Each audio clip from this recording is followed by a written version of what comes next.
Krishna Krishna Krishna Krishna Krishna Krishna Krishna Hare Krishna Krishna Krishna Krishna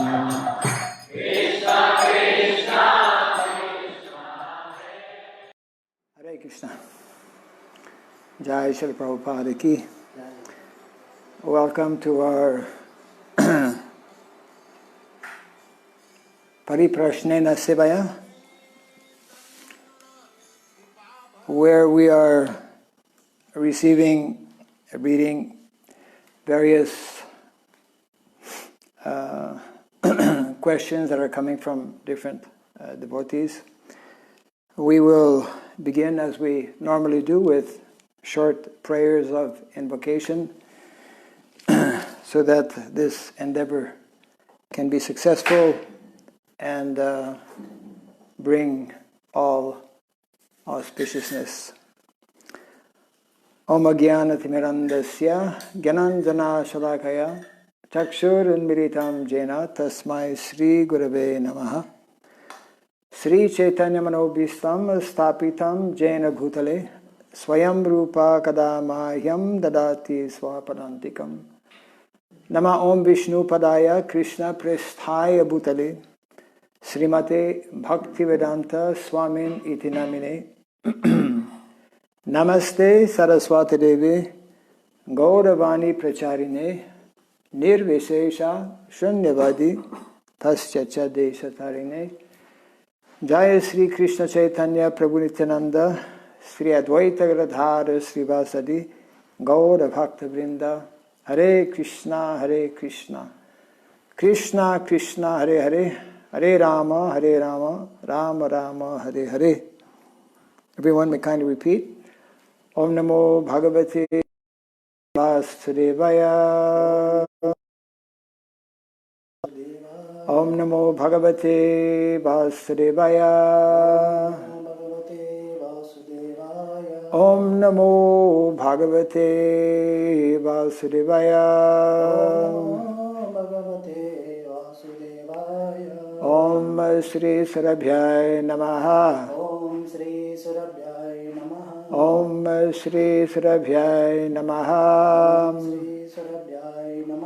Om Shri Surabhyaya Namaha. Mukam karoti vachalam pangum langayate girim. Yat kripat maham bande Shri Gurum Dinataranam. Yat kripat maham bande Shri Gurum Dinataranam. Hare Krishna. Hare Krishna. We will begin by reading from the book entitled Speaking About Varnasrama. I was just looking at what we will be reading today, a little while back. We're just going chapter by chapter, and today happens to be chapter number 5, and immediately chapter number 6, and immediately the title is very appropriate. This is from a morning walk. It's mentioned as Varnasrama walk in Vrindavan on March the 12th, 1974. And the title of this section number 6, is Varnasrama to Save a Troubled World. I'm not making this up, as it is presented here in this book speaking about Varnasrama. Very interesting. Some of the themes in this chapter. Number 1, every ISKCON center should be a Varnasrama college. Not every ISKCON center should have a Varnasrama college. Every ISKCON center should be a Varnasrama college, number one. Secondly, leadership means to see which man is suited to which work and to engage every resource properly to resolve the very serious problem of unemployment, especially today. Third theme, it is a sign of mismanagement if people are not inspired to work. So, importance of having managers manage in such a way that they will inspire our subordinates. And the last theme, Varnasrama management will end unemployment and famine. Again, Varnasrama management will end unemployment and famine. So, Prabhupada begins, the politicians' business will be to exploit the poor citizens and harassed so much. By one side, no sufficient rain and therefore scarcity of food, and the other side, taxation by the government. In this way, the people will be so much harassed that they give up their home and go to the forest. Unless they take to Krishna consciousness, they'll not be saved. The Varnashram college has to be established immediately. Everywhere, wherever we have got our center, a Varnashram college should be established to train 4 divisions. 1 class Brahmana, 1 class Kshatriya, 1 class Vaishya, and 1 class Shudra. But everyone will be elevated to the spiritual platform by the spiritual activities which we have prescribed. There is no inconvenience, even for the Shudras.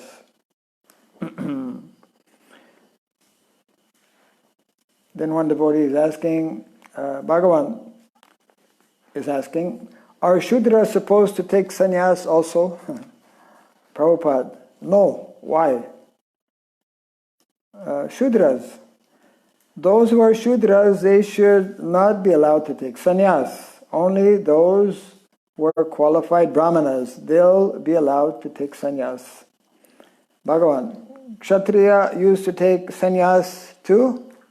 Prabhupada, Kshatriyas, some of them, not all. Gurudas. Yudhishthira Maharaj, Prabhupada, they did not take sannyas, but they left home. There is no need of accepting sannyas. One has to perform the devotional activities. That is real thing. Simply by changing dress, one does not improve. Unless he takes to seriously to the principles of devotional service. But in Kali Yuga, they'll think because I have changed my dress, I have become Asi. You see, because I have got a sacred thread, now I am a Brahmana. No, in a Varnashrama society, are most of the citizens Shudras? Srila Prabhupada answers, yes, the number of Shudras are always bigger. Just like in university education, the number of graduates, others are bigger in number. Bhagavan. The whole idea is that at the end of everyone's life, everyone is required to leave home, not not necessarily take sannyas. Prabhupada answers, devotional activities, either he leaves from home or not leaves, that doesn't matter. It means devotional practices, devotional service must continue from the very beginning. For the management of affairs, we require to divide. So those who have very intellectual brain, they should become brahmanas. Those who are fit for management and protection, they should be trained as kshatriya. And those who are fit for producing food, taking care of the cows, they should be trained as vaishya. And the balance, they're all shudras. This is the division. Everywhere you'll find this division, natural. One class of men, very intelligent. One class of men, very strong, good brain for management, administration. One class of men fit for tilling the ground, field, and produce food, take care of the cows, and the balance, shudras. That's all. So in our society, this division should be there. The most intelligent class of men, they should be engaged in preaching, reading books, and instructing, taking care of deity worship, temple. And another class should be strong managers, that things are going on nicely. Everyone is engaged, not that eating and sleeping. Everyone must be engaged, employed. So in this way, the conversation actually continues on this theme of introducing the basic concepts and practices in relation to Varnashrama Dharma. Tomorrow will be chapter 7 of the book speaking about Varnashrama. We will go to our questions right now. We did receive a few questions today. Let's see here. So yesterday we answered question 26, which was in relation with the dangers that are there in associating with non-devotees. So we take up from question number 27. This is from Bhakta Surya,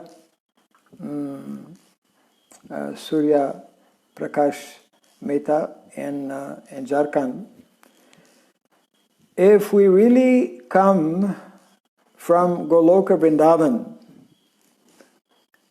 if we actually come from there, and if we return there, what is the guarantee that we will never come again to the material world?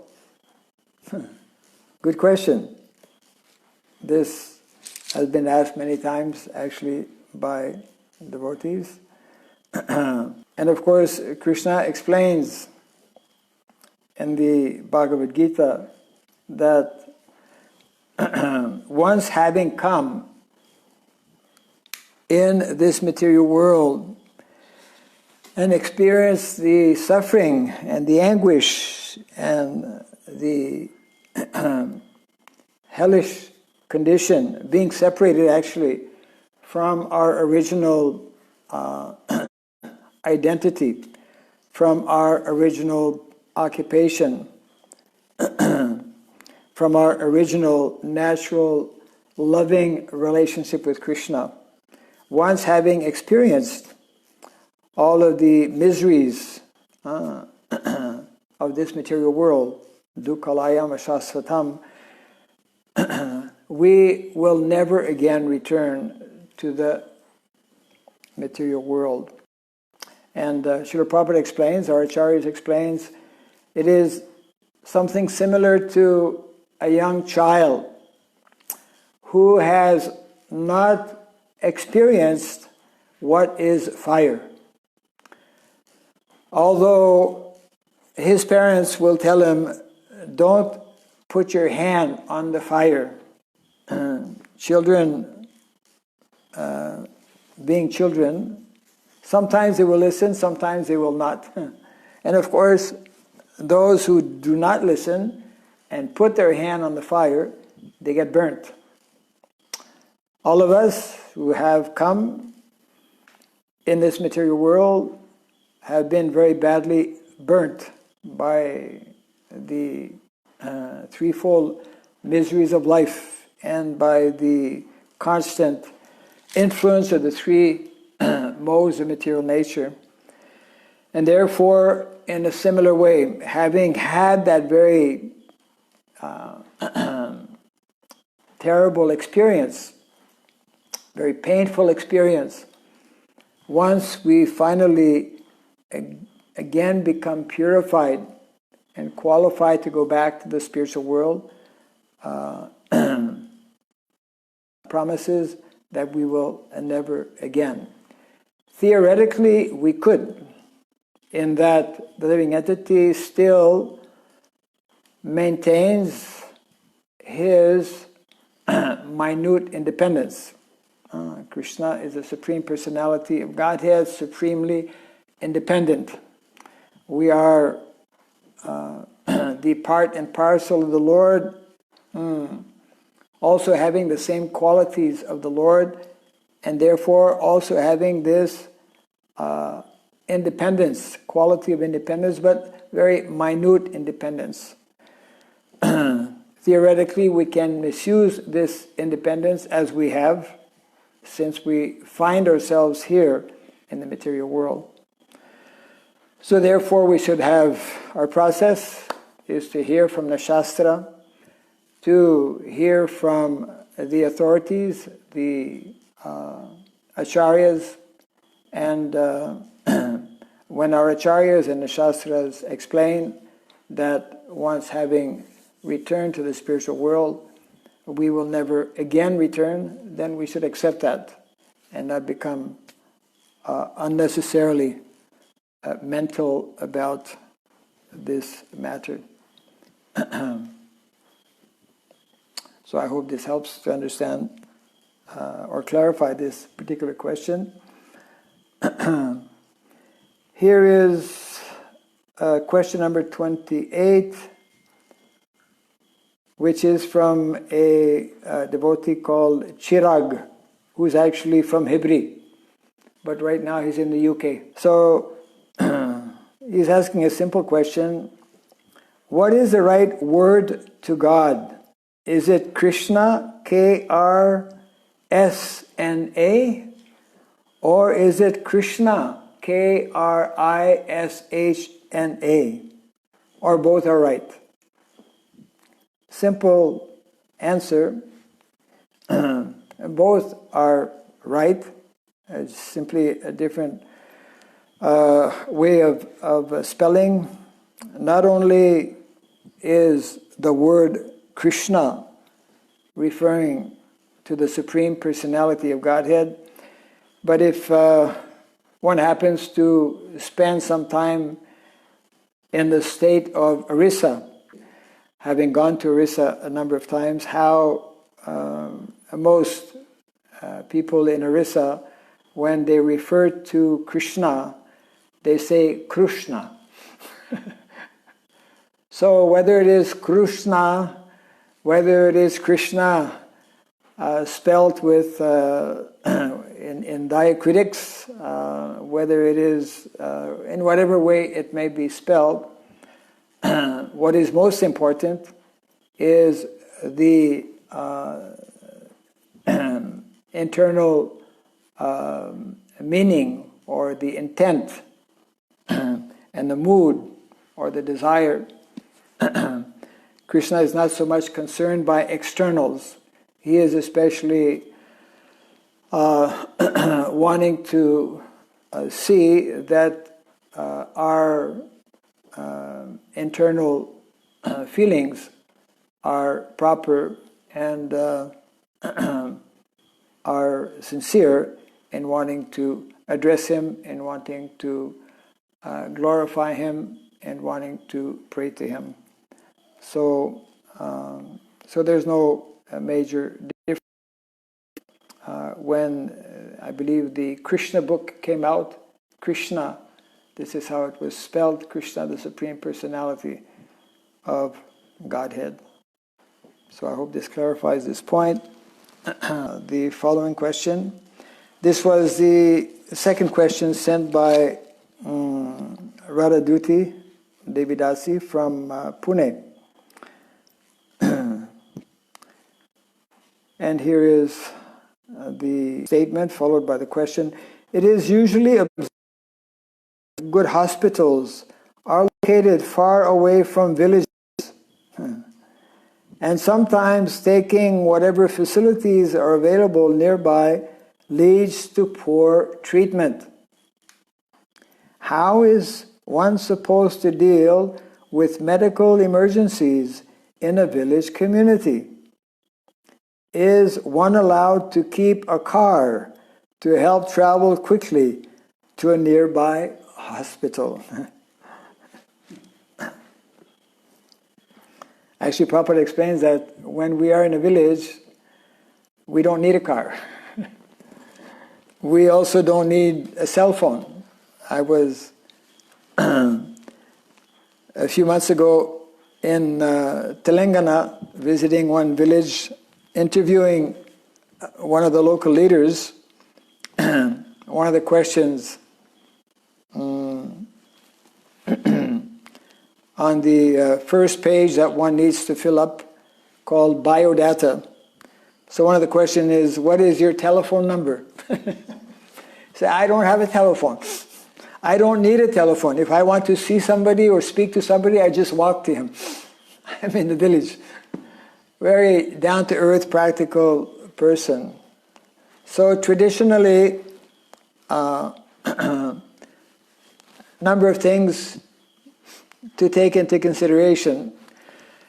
When people lived a normal life, a regulated life, there were much less emergencies. It's not to say that there were no emergencies, but generally people's health was much better and people needed less medical attention. People lived for a longer period, etc. This is a common, we could say, argument that sometimes is given, that let me relocate in the city where I will be close to the drugstore if I need medicine, where I will be close to the police station if I need some protection from the police, and where I will be close to the hospital if I need to, on an emergency, go to the hospital. As devotees, we need to understand that we all have our baggage of karma. And the law of providence is there. Even people who may be in the city, who may even be across from a hospital, may not, because it is part of their karma, may not make it to that hospital. As devotees, be overly concerned about the situation in terms of our, not that we should not be taking proper care of the basic needs of the body. Traditionally in villages there were individuals who were knowing about medicine. There were people who were advising in terms of, and we have built up mentality that the more now in many villages, again, that was part of the survey that we were conducting. One of the questions being the rural development in your area. And quite often people would say, we need a hospital. So, actually, previously hospitals were extremely rare because there was much less of a need for hospitals. And again, it is not to say that we do not care or that we should be careless about the matters pertaining to our health. In a village, one should, when one is actually living in a village, when one's maintenance is from that village, that's what it means actually to become localized. This topic has been coming up more and more recently. And I know it's not at all easy for the vast majority of people, including the vast majority of our devotees, to understand how can we actually survive in a village. The fact of the matter is, we can survive much better in a village than in a city, you see. Cities being by nature extremely, citing New York, because he was in New York, had personal experience, one cannot even venture out, one cannot even make friendship with one's immediate neighbors very often because people are so paranoid about people they don't know. In a village, it's very important to understand, just like as devotees, the more we speak about bhakti, the science of bhakti, the science of devotional service, and all of its different facets, and the more we develop an understanding of life, of devotional service, the more we appreciate and feel secure and comfortable performing devotional activities. In a similar way, on the material level, the more we understand the wonderful advantages, that's why Vedic culture has been created in this way, based on agrarian lifestyle, where in a village actually everyone knows everyone.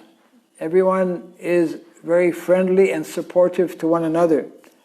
Granted, we may not find this situation in modern day villages, because our modern day villages have been very heavily influenced by urban centers, so much so that some people qualify them as urban villages, isn't it? Yeah. And in visiting villages in the last 1 year, 2 years, I've seen how so many villages don't look like villages anymore. You have, all the roads are paved.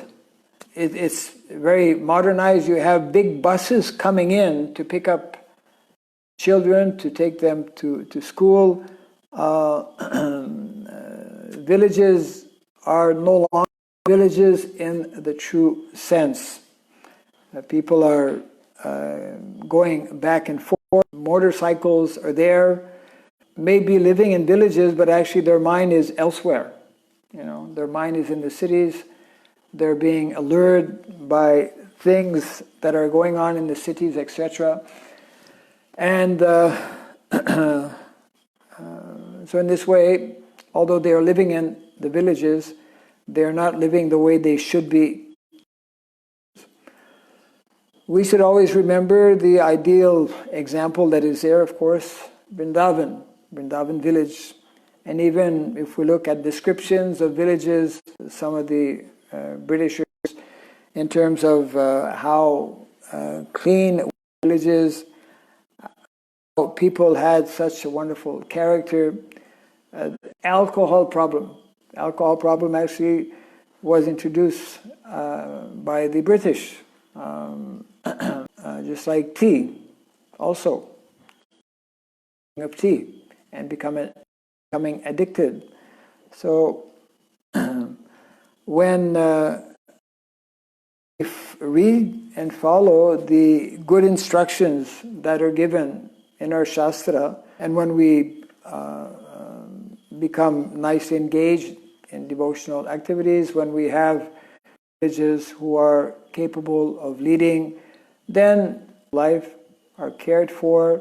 We don't have to be overly concerned about other animals that may be there. We also should not be overly concerned about health matters, knowing that if we live properly, then Krishna is the one that, as the saying goes, not a blade of grass moves without the sanction of the Lord. So we have to develop this conviction that the more we live in keeping with the recommended lifestyle that is given in the Shastra, that is stressed. A car in villages simply continue our false dependence. They are expensive. They pollute the environment as well, and it is not natural. We should gradually learn to adopt the more natural, as it is described actually in the Shastra. We have possibly one or two more questions.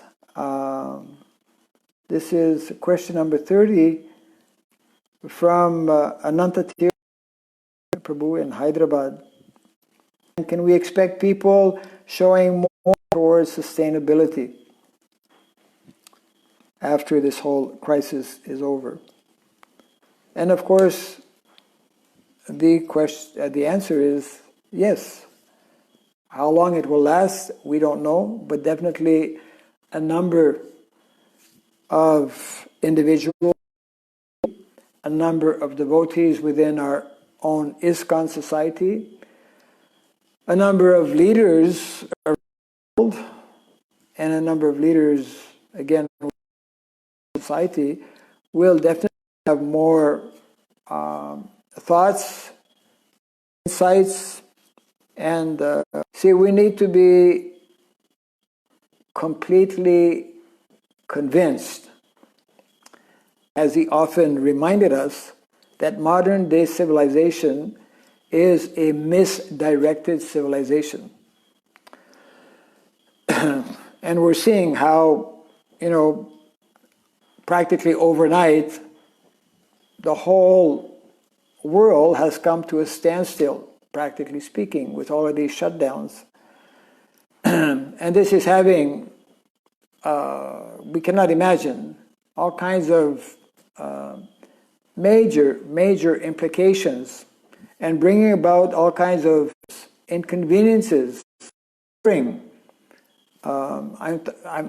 Besides the people, in terms of people having to be relocated, in terms of people being stuck somewhere because they could not come back to their original place, in terms of people's salaries being reduced by 20%, 40%, whatever, and in terms of hearing about and seeing these major disruptions on such a massive scale, never experienced by the vast majority. So Srila Prabhupada warned us. Other people also warned us.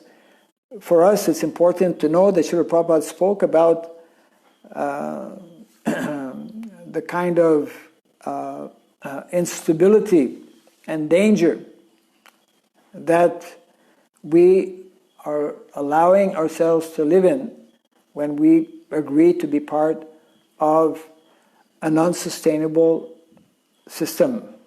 Part of our goal, part of the mandate of the Krishna consciousness movement is to reestablish a more natural and simple lifestyle.